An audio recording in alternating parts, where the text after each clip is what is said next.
ব্রজের আকাশে তখন সন্ধ্যার শেষ আলো, যমুনার ঢেউ ভাঙছে নীরবে, বাতাসে কেতকীর গন্ধ, দূরে কোথাও মৃদু বংশীর মতো হালকা সুর, যেন বাতাসের ফাঁকে কেউ শ্বাস নিচ্ছে। এই নীরবতার মাঝখানে হঠাৎ এক প্রশ্ন ভেসে ওঠে, কৃষ্ণ, তুমি তো বিশ্ব ব্রহ্মাণ্ডের নাথ, তাহলে রাধা যখন মারা যাচ্ছিলেন তুমি কিছুই করলে না কেন? প্রশ্নটি যুগের পর যুগ ছুটছে মানুষের হৃদয়ে। কেউ বলে ভাগ্যের লেখা কেউ পালাতে পারে না, কেউ বলে কৃষ্ণ ছিলেন দূরে, কেউ বলে রাধা নিজেই মৃত্যুকে আলিঙ্গন করেছিলেন। কিন্তু সত্য আরো গভীর, আরো নিষ্ঠুর, আবার আরো প্রেমপূর্ণ। যে সত্য জানলে বুক ভেঙে যাবে, হয়তো চোখ ভিজে উঠবে, কারণ রাধার মৃত্যু ছিল মৃত্যু নয়, ছিল প্রেমের সর্বশেষ রূপ। নমস্কার, আপনাদের সকলকে শান্তির বার্তা চ্যানেলে স্বাগতম। ভিডিওটিকে আপনারা দেখবেন, যদি আপনাদের ভালো লেগে থাকে আপনারা চ্যানেলটিকে সাবস্ক্রাইব করবেন এবং ভিডিওটিকে লাইক করবেন। চলুন মূল পর্যালোচনায় শুরু করা যাক। ব্রজের সেই সোনালি দিনগুলো, মানুষের কাছে রাধা ছিল শুধু একটি নাম নয়, একটি বাতাস, একটি সুবাস, একটি নীরব সঙ্গীত। তার হাসি শুনলেই যেন বৃন্দাবনের গাছেরা দুলে উঠত, যেন নদী ধীরে ধীরে সুর তুলত। কলা পাতার ফাঁকে আলো পড়লে যে নরম ঝিকিমিকি তৈরি হতো, তারই নাম যেন রাধা। সেই রাধাই আজ বৃন্দাবনের এক কোণে বসে দিন গণনা করছেন। আর কৃষ্ণ তখন দূর, অত্যন্ত দূরে, দ্বারকার রাজা, রাজনীতির হাজার দায়িত্বে ঘেরা। তবুও এক অদ্ভুত অদৃশ্য সুতো তাদের দুজনকে বেঁধে রেখেছে। প্রেমের যে সুতো যা কখনো টুটে না। রাধা আর কৃষ্ণের প্রথম দেখা হয়েছিল যমুনার ধারে। কৃষ্ণ তখন খেলায় মত্ত, বংশী বাজাচ্ছেন, আর রাধা তখন গোপীদের সঙ্গে হাসছেন। কৃষ্ণের চোখ রাধার চোখের সঙ্গে প্রথমবার মিলে যাওয়ার মুহূর্ত, সেই মুহূর্তে ব্রজের বাতাস যেন স্থির হয়ে গিয়েছিল, গাছের পাতা নড়া বন্ধ হয়েছিল, পাখিরা ডাক থামিয়ে দিয়েছিল। প্রেম কখন শুরু হয়েছিল কেউ জানে না, শুধু জানা যায় এটা প্রেম ছিল, তবে সাধারণ প্রেম নয়, এটা ছিল আত্মার প্রেম। এমন প্রেম যা শরীর থেকে জন্ম নেয় না, সময় বা দূরত্বে ক্ষয়ে যায় না। এটা জন্ম আত্মা থেকে এবং মেশে শ্বাসে, আরও মরে না। সবাই তাদের প্রেম দেখেছে, কিন্তু কেউ বুঝতে পারেনি গভীরতা কতটা। রাধা যখন নাচতেন কৃষ্ণ চুপচাপ দেখতেন, কৃষ্ণ যখন বংশী বাজাতেন রাধা চোখ বন্ধ করে শুনতেন। তাদের প্রেম শব্দহীন, তাদের কথা হতো কিন্তু ঠোঁট নড়ত না। একজনের মনে যা উঠত অন্যজনের হৃদয়ে সেটাই তরঙ্গ তুলত।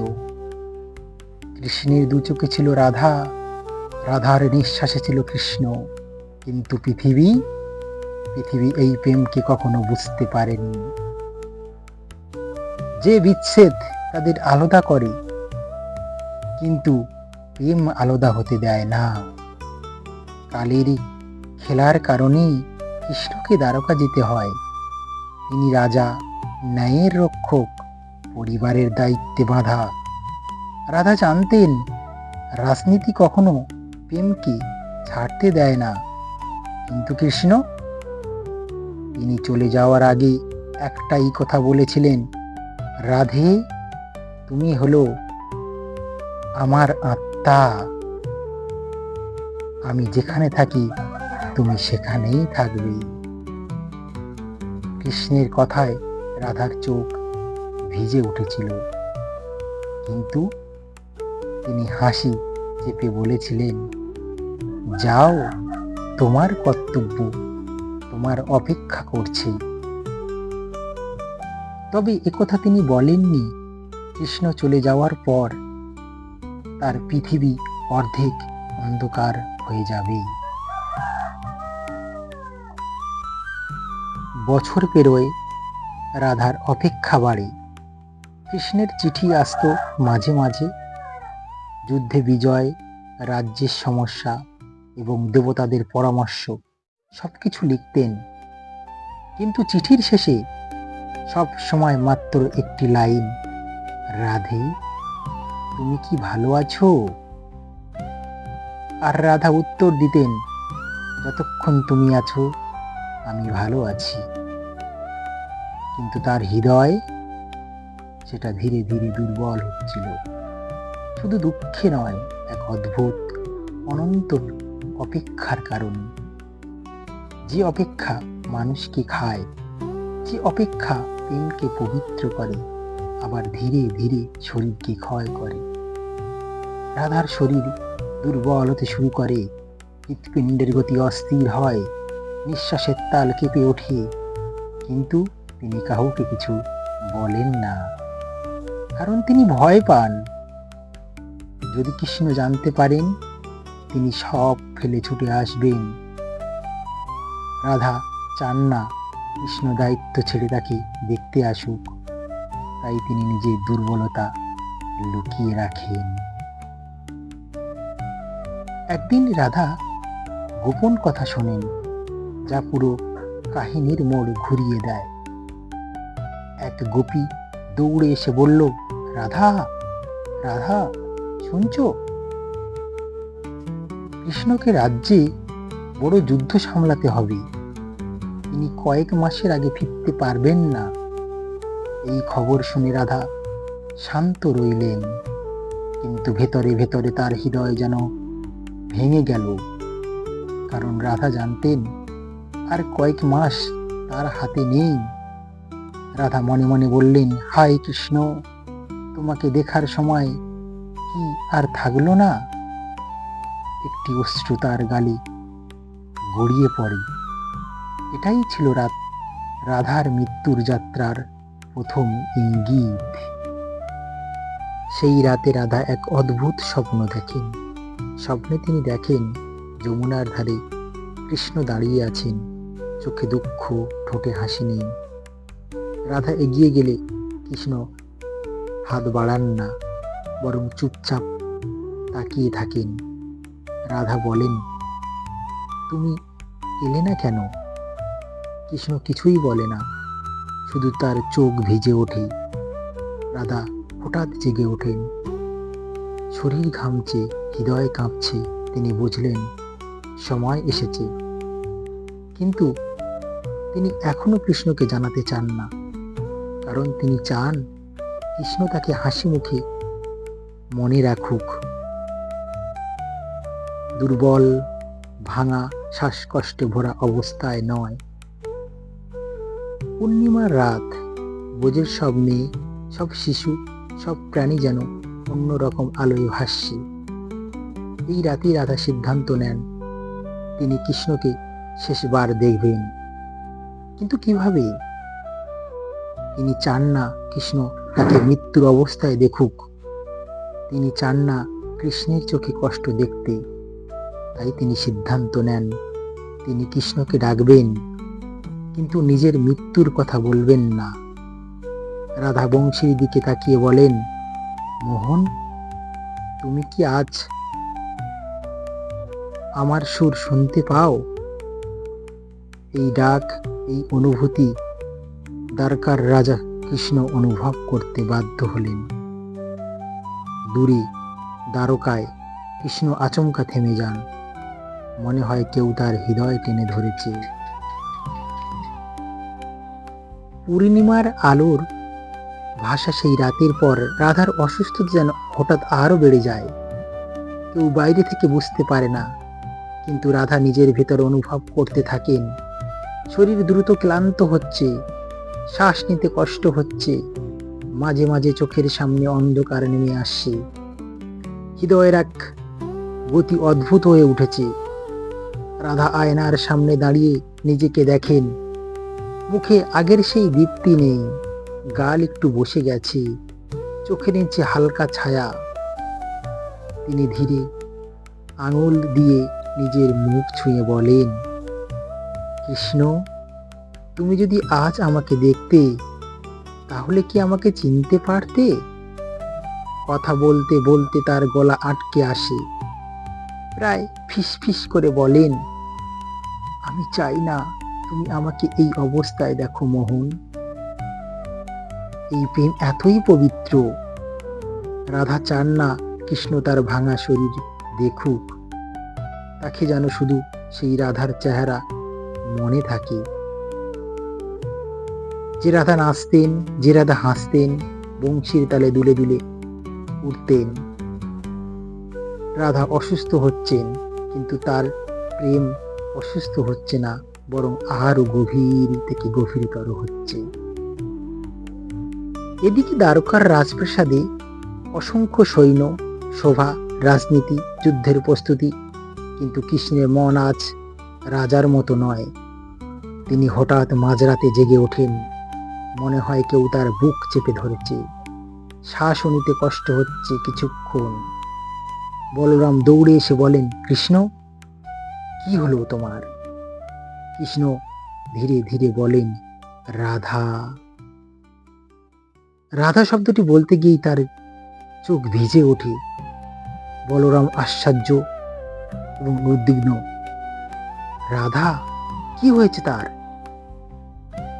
কৃষ্ণ দীর্ঘক্ষণ চুপ থাকেন, তারপর বলেন, আমি জানি না, কিন্তু আমার হৃদয় কাঁপছে। এমন কাঁপুনি কৃষ্ণ জীবনে খুব কম পেয়েছেন। ফুল বনে রাধার চোখে অশ্রু দেখলে যেমন বুক ব্যথা করত, আজ সেই ব্যথা 1000 গুণ বেশি। কৃষ্ণ মনে মনেই বলেন, রাধে, তুমি ঠিক আছো তো? দূরত্ব ছিল 1000 মাইল, তবুও প্রেমের নীরব সেতুটি ভেঙে পড়তে শুরু করেছে। রাধার অসুস্থতা তিনি লুকিয়ে রাখতে চাইলেও গোপীরা বুঝে যায়। এক গোপী বলেন, দেখেছো, রাধার চোখের তেজ আগের মতো আর নেই। আরেকজন বলেন, হাঁটার সময় কেমন যেন ক্লান্ত লাগে রাধাকে। তৃতীয়জন বলেন, চোখের নিচে ছায়া পড়েছে, রাধা কিছু একটা লুকোচ্ছে। বৃন্দাবনের বাতাসও যেন সেই পরিবর্তনও বুঝতে পারে। তুলসী পাতা একটু কম সুগন্ধ ছড়ায়, গাছের পাতায় হঠাৎ মৃদু বিষণ্ণতার ছোঁয়া। রাধা গোপীদের হাসি মুখে বলেন, আমি ভালো আছি, কিন্তু তার কণ্ঠে আগের উচ্ছ্বাস নেই। গোপীরা জানে রাধা নিজের দুর্বলতা কখনো প্রকাশ করেন না। তিনি চান না কেউ তার ব্যথা বুঝুক, কারণ তার সমস্ত ব্যথা একমাত্র একজনের জানার কথা, তিনি হলেন শ্রীকৃষ্ণ। কিন্তু কৃষ্ণ তো দূরে, অনেক দূরে। এক সন্ধ্যায় গোপীরা অনুরোধ করে, রাধা, আজ পূর্ণিমা, তুমি নেচে ওঠো না। তোমার নাচ না দেখলে ব্রজ যেন নিঃশ্বাস নিতে পারে না। রাধা মৃদু হাসেন, চোখে অদ্ভুত শান্তি। হ্যাঁ, আজ নাচবো, হয়তো শেষবার। এই শেষবার কথাটি গোপীরা বুঝতে পারে না, কিন্তু ব্রজের বাতাস সেটা যেন বুঝতে পারে। রাধা নাচ শুরু করেন যমুনার ধারেই, সেই মাটিতে যেখানে কৃষ্ণ তাকে প্রথম দেখেছিলেন। রাধা ঘূর্ণি তুলতেই তার আঁচল আকাশে আঁকে প্রেমের চিহ্ন। তার পায়ের শব্দে মাটি কাঁপে না, বরং নরম আলোয় জ্বলে ওঠে। কিন্তু আজ তার শরীর নাচছে, তার চোখ কাঁদছে। রাধা নাচের মাঝেই হঠাৎ থেমে মাটিতে এক হাঁটু গেড়ে বসেন। শ্বাস নিতে কষ্ট হয়। কিছু গোপী এগিয়ে এলে রাধা হাত তুলে ইঙ্গিত দেন, না, আমাকে থামিও না, আজ আমার নাচের শেষ রাত। তারপর আবার দাঁড়ান, জোর করে হাসেন। এ যেন শিখা নিভে যাওয়ার আগে শেষ আলো। দ্বারকায় কৃষ্ণ তখন সভায় বসে, রাজারা যুদ্ধ নিয়ে আলোচনা করছে। হঠাৎ কৃষ্ণ উঠে দাঁড়ান। সকলেই বিস্মিত। মহারাজ, কি হলো, কি হলো? কৃষ্ণ বলেন, কিছুই না। তার মুখে টান টান এক উত্তেজনা, চোখে তার অদ্ভুত যন্ত্রণা। বলরাম এগিয়ে এসে ফিসফিস করে বলে, রাধা? কৃষ্ণ ধীরে ধীরে মাথা নেড়ে বলেন, হ্যাঁ, তিনি আমাকে ডাকছেন। বুকে হাত রাখেন কৃষ্ণ। হৃদয় যেন ব্যথায় ছেড়ে যাচ্ছে। আমি অনুভব করছি তার নিঃশ্বাস কমে আসছে। তিনি শেষবার আমাকে খুঁজছেন। শোভা, রাজনীতি, দায়িত্ব সব ভেঙে পড়ে কৃষ্ণের চোখে। তিনি ঘোষণা দেন, আমি ব্রজে যাচ্ছি, যা ইচ্ছা হোক, আমি থামব না। এই ছিল সেই মুহূর্ত যখন প্রেম রাজার দায়িত্বকে হার মানায়। শ্রীকৃষ্ণ ব্রজে যাত্রার আগে একটা দ্রুত চিঠি পাঠিয়ে দেন। চিঠি পৌঁছাতে সময়ও লাগে একদিনের বেশি। তখন রাধার অবস্থা আরো খারাপ। রাধা চিঠি হাতে নিয়ে পড়েন, রাধে, আমি আসছি, শুধু আর কিছুক্ষণ অপেক্ষা করো। এই পৃথিবীতে যদি আমার সব শক্তি মিথ্যা হয়ে যায়, আমি তোমার কাছে পৌঁছাবো। চিঠি পড়তে পড়তে রাধার হাত কাঁপছিল। তিনি চোখ বন্ধ করে বুকে ধরলেন। মোহন, তুমি আসছো? তাহলে হয়তো আমি মৃত্যুকে আর ভয় পাবো না। কিন্তু তার শরীর এখন শ্বাস নেওয়াও কঠিন। গোপীরা কাঁদতে কাঁদতে বলে, রাধা, কৃষ্ণ আসছেন, তুমি চোখ খোলা রাখো। রাধা মৃদু হাসেন, আমি চেষ্টা করছি, কিন্তু জানো তো, আত্মা শরীরের চেয়ে শক্তিশালী নয়। কৃষ্ণ রথে উঠে দাঁড়ান। রথের চাকা ধুলো উড়িয়ে ছুটে চলে। অশ্বগুলো যেন বুঝে গেছে, আজ তাদের গতি জীবন মৃত্যুর ফারাক। কৃষ্ণের দৃষ্টি দূরের দিকে স্থির, মুখে কোনো শব্দ নেই। হাওয়া কানে ফিসফিস করে, তুমি কি সময় মতো পৌঁছতে পারবে কৃষ্ণ?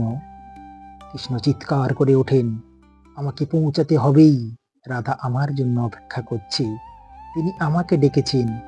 রাধার ডাক কখনো ব্যর্থ হয় না।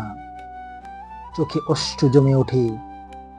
এই সেই কৃষ্ণ, যিনি স্বয়ং ব্রহ্মাণ্ড, যিনি অসুর দমনকারী, যিনি জগতের নাথ। কিন্তু আজ তিনি একজন সাধারণ প্রেমিক। তার প্রেমিকার কাছে পৌঁছানোর জন্য মৃত্যুর বিরুদ্ধে দৌড়াচ্ছেন। বৃন্দাবনে রাধাকে শুইয়ে রাখা হয়েছে নদীর ধারে, তার প্রিয় স্থানে। আকাশে অদ্ভুত আলো, বাতাসে কান্নার শব্দ। গোপীরা তার হাত ধরে, রাধা, রাধা, কৃষ্ণ আসছেন, তুমি চোখ খুলো। রাধা কষ্ট করে চোখ খুললেন। এত দুর্বল যে কথা বলতেও পারেন না। গলায় এত হালকা আওয়াজ। তিনি মৃদু সুরে বললেন, তিনি আসছেন? তাহলে আমি যাব না, যতক্ষণ না তাকে দেখি আমি। এক গোপী কাঁদতে কাঁদতে বলে, রাধা, তুমি শক্ত হও, শুধু আর কিছুক্ষণ। রাধার চোখ আধো ঘোলা রেখে আকাশের দিকে তাকালেন। পূর্ণিমার আলো তার মুখে পড়ে যেন সোনালি দীপ্তি তৈরি করছে। তিনি মনে মনে বলেন, মোহন, কোথায় তুমি? আমাকে নিতে আসো। ঠিক সেই মুহূর্তেই আকাশ একটু কেঁপে ওঠে, যেন কৃষ্ণ আরো কাছে। পৌঁছে গেছেন। রাত গভীর, তবুও কৃষ্ণ থামেন না। তার রথের চাকা এত দ্রুত ঘুরছে যে ধুলো উড়ে আকাশকে ঢেকে গেছে। বৃষ্টি নামতে শুরু করলো, বজ্রপাত হচ্ছে, রথের পথ কাদা হয়ে যাচ্ছে। কিন্তু কৃষ্ণের চোখে কেবল একটাই দৃশ্য, বৃন্দাবনের ধারে শুয়ে থাকা রাধা নিঃশ্বাস ফুরিয়ে আসছে। তিনি মনে মনে বলেন, রাধে, আমি আসছি, আর একটু অপেক্ষা করো। বৃন্দাবনের আকাশে এক অদ্ভুত নীরবতা। গাছের পাতা থেমে আছে, যেন প্রকৃতি নিজেই প্রস্তুত হচ্ছে রাধা কৃষ্ণের চিরন্তন প্রেমের শেষ অধ্যায় দেখার জন্য। রাধা আজ যেন মানুষের শরীরে নেই। তিনি শান্ত, অত্যন্ত শান্ত, যেন শরীরের সমস্ত ক্লান্তি ফেলে দিয়ে আত্মার জন্য অপেক্ষা করছে। এই অপেক্ষা শুধু কৃষ্ণের, শুধু কৃষ্ণের। মথুরা ছাড়ার পর কৃষ্ণ রথে চড়ে যেন ঝড়ের মতো ছুটছিলেন। তার মুখে নেই রাজপুরুষের স্থিরতা। মাঠ, নদী, বুনো গাছ সব পেছনে ছুটে যাচ্ছিল, কিন্তু কৃষ্ণের মনে একটাই অনুভব, আমি পৌঁছাতে পারবো তো? রাধা আমার জন্য অপেক্ষা করছে। আমি যদি দেরি করি, রাধা আমার নাম ধরে আমাকে ডাকতে ডাকতে নিভে যাবে। বুকের মধ্যে কাঁটা বিঁধছিল। হঠাৎ তিনি রথ থামিয়ে দিলেন। মনে হলো কেউ তাকে এক অদৃশ্য হাত দিয়ে ডেকে বলছে, আসো, আর সময় নেই। তিনি চোখ বন্ধ করলেন। দূরে কোথাও রাধার ক্ষীণ নিঃশ্বাসের শব্দ যেন তার হৃদয় ভেদ করে চলল। কৃষ্ণ আর রথে থাকতে পারলেন না। পায়ের তলার মাটি নরম, তবু তিনি দৌড়াতে লাগলেন সরাসরি বৃন্দাবনের পথে। রাধা তখন নিস্তব্ধ হয়ে বসে আছেন। মিত্ররা, গোপিনীরা তাকে ঘিরে আছে। কেউ কাঁদছে, কেউ তার হাত ধরে বলছে, রাধা, কৃষ্ণ আসছে, আর একটু অপেক্ষা করো। রাধা মৃদু হাসলেন। সেই হাসি যেন মৃত্যুর মুখে ভরসা রাখে।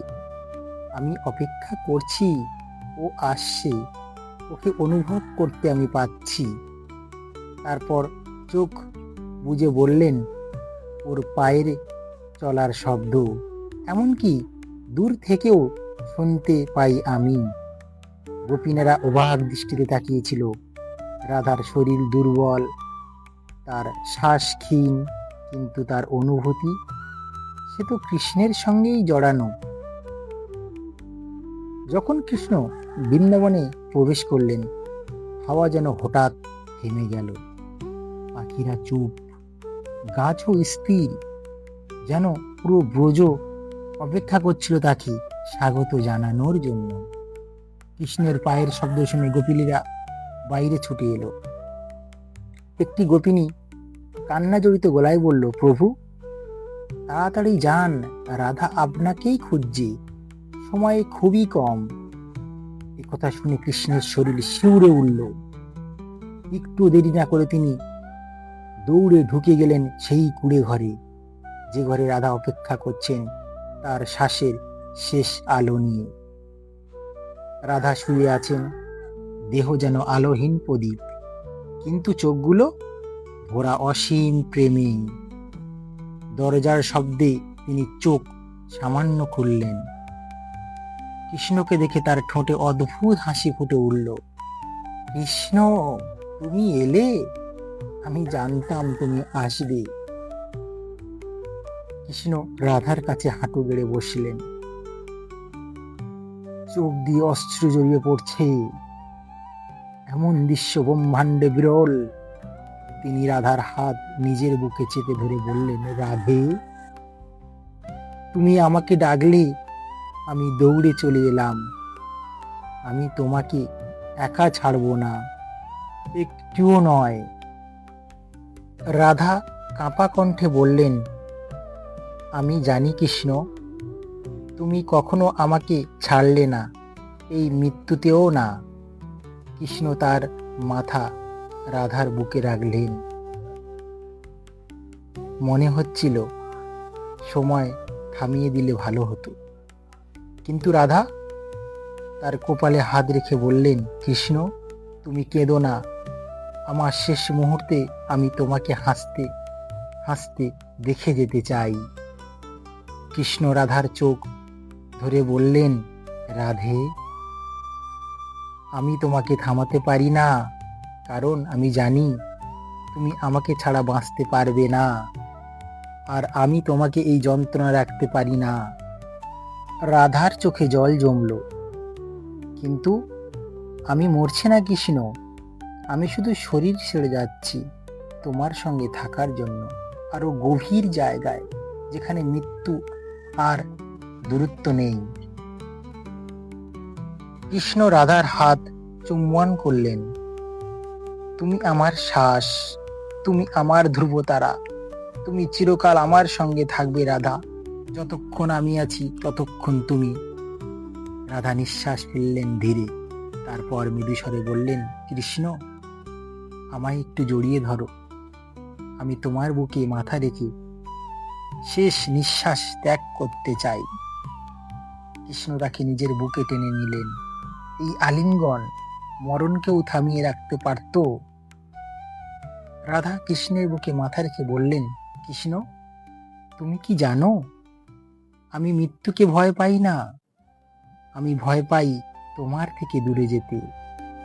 কৃষ্ণ তার মাথায় হাত বুলিয়ে বললেন, দূরত্ব কেবল দেহের, আত্মা নয় রাধা, আমরা তো একই সত্তার দুই দিক। রাধার ঠোঁট সামান্য কাঁপল। তিনি কৃষ্ণের মুখের উপর আঙুল রেখে বললেন, তুমি আমার প্রথম শ্বাস, তুমি আমার শেষ শ্বাস। তারপর তিনি চোখ বন্ধ করলেন ধীরে ধীরে। মুখে শান্তির আলো, বুকে কৃষ্ণের উষ্ণতা, আর ঠোঁটে শেষ বাক্য, আমি তোমার চিরকাল। এরপর নিঃশ্বাস থেমে গেল। রাধা মিলিয়ে গেলেন কৃষ্ণের হৃদয়ের ভিতরে। এক ফোঁটা অশ্রু কৃষ্ণের চোখ থেকে রাধার কপালে গড়িয়ে পড়ল। সেই অশ্রু যেন তাকে আশীর্বাদ দিচ্ছিল। কৃষ্ণ ফিস ফিস করে বললেন, রাধে তুমি কোথাও গেলে না, তুমি আমার ভিতরে থাকলে, আমার প্রতিটি শ্বাসে। প্রকৃতি নীরব হলো। গোটা ব্রজ রাধার সাথে নিঃশ্বাস ফেলল। কৃষ্ণ পরমেশ্বর হলেও রাধার মৃত্যু থামায়নি, কারণ কৃষ্ণ জানতেন রাধার জীবন কৃষ্ণহীন অসম্ভব। তিনি বাঁচলেও তা শুধু যন্ত্রণা হতো। রাধার মৃত্যু ছিল তার সঙ্গে সম্পূর্ণ মিলন। রাধা দেহ নয়, তিনি কৃষ্ণের প্রেমের শক্তি। শক্তিকে দেহ আটকে রাখতে পারে না। রাধার আত্মা কৃষ্ণের সঙ্গে যুক্ত হওয়ার জন্য জন্মেছিল। এই মিলন কেবল শরীরের নয়, আত্মার। কৃষ্ণ রাধার ইচ্ছার বিরুদ্ধে কখনো কিছু করেন না। রাধার শেষ ইচ্ছা ছিল কৃষ্ণের বুকে মাথা রেখে তাকে ছেড়ে যাওয়া। কৃষ্ণ তার ইচ্ছা পূর্ণ করলেন। রাধার বিদায়ের পর কৃষ্ণের চিরন্তন নীরবতা। রাধা চলে যাওয়ার পর কৃষ্ণ অনেকক্ষণ স্থির হয়ে বসেছিলেন তার নিথর হাত ধরে। হাওয়া চলছিল, পাতা নড়ছিল, কিন্তু কৃষ্ণ নড়েননি। শেষে তিনি গভীরভাবে বললেন, আজ রাধা আমার নয়, আমি রাধার। সেই দিনের পর কৃষ্ণ আর বাঁশি বাজাননি। রাধার নাম তার বাঁশিরই সুর ছিল। সেই সুর আর পৃথিবীতে ফিরল না। রাধার শরীর মাটির সঙ্গে মিশে গেল, কিন্তু তার প্রেম কৃষ্ণের সত্তায় মিশে গেল। লোকেরা বলে কৃষ্ণ তার হৃদয়ের বাঁ পাশে রাধার স্থান রেখেছিলেন চিরতরে। তিনি কখনো তা পূর্ণ করেননি, চিরকাল অর্ধেক, কারণ অন্য অর্ধেক ছিল রাধা। রাধা মারা যাননি, তিনি কৃষ্ণের ভেতরে জন্ম নিয়েছেন। এটাই তাদের চরম প্রেমের সৌন্দর্য। যা মৃত্যুকে পরাজিত করেছে।